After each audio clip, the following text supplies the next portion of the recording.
Corey from Westland, Westland, Michigan, writes to me. Hey, Paul, great videos. Well, thank you, Corey. I watched them all and have learned a lot. I think I have over 4,000 videos. But if you have, my non-existent hat is off to you, sir.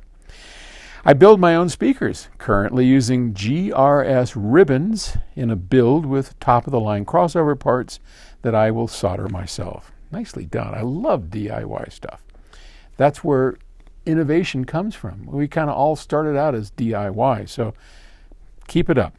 We all know that quality speaker wire makes a huge difference, but I would hate to chop up costly wire just to use a foot of it inside of my cabinet. Do you have any suggestions? What do your top-end speakers use internally? We don't cut up fancy speaker cables internally. We use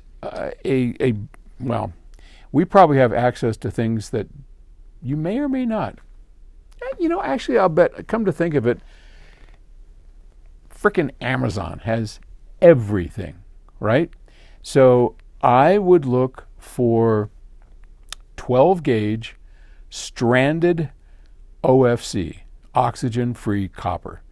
So we have our own suppliers of that, and that's what we use depending on, I mean, it's not always 12 gauge.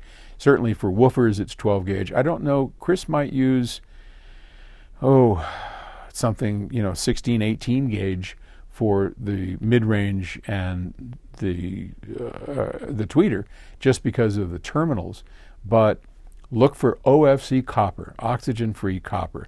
You don't want to get oxidized, crappy copper if you can. And it does make a difference. So I think you could probably buy that on Amazon. Again, we have our supplier. We're an OEM, so people try and sell to us. Where consumers, you have to kind of beg them to sell to you. We're kind of the opposite because we're a company, and they come to us and got people knocking on the door all the time. Hey, I got stuff. You want to buy it? So it's a little different. It's a little harder, but anything we can do to support DIY, and we're there for it, because some of the great innovations out there come from do-it-yourselfers.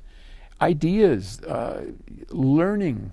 I worked on my own speakers. I never sold them. I think I've told this story before, but years ago in Atascadero, California, where we lived, when I had PS Audio, the first version of PS Audio, I built a really cool pair of tower speakers that had a neat innovation in them, and it's one I've still never seen. It had speakers in the sides, right? And those speakers in the sides had their own amplifier, and they had a gate. So when you played the normal tower speaker, those were never activated. And I had a photocell resistor in there. I don't know if you know about these, but when a signal gets up to a certain level, there's enough voltage to turn on a light, and the light turns on a photocell, which is like a pot. So imagine when the level gets to a certain point, you turn on these speakers to produce the sound. What that did, which was really kind of cool, it solved a problem that I was constantly upset about, trying to make that three-dimensional magic in my room. As it got louder, it started getting compressed. It didn't extend like real live music does into these huge dynamics.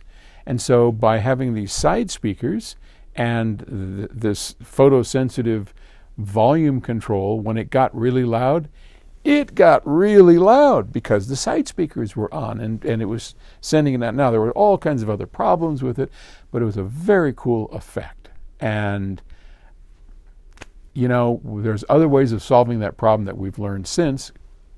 The Aspen speakers, they get loud on their own without having that problem, but that's a whole different story. So we support do-it-yourselfers. Absolutely love it. So good luck with your project.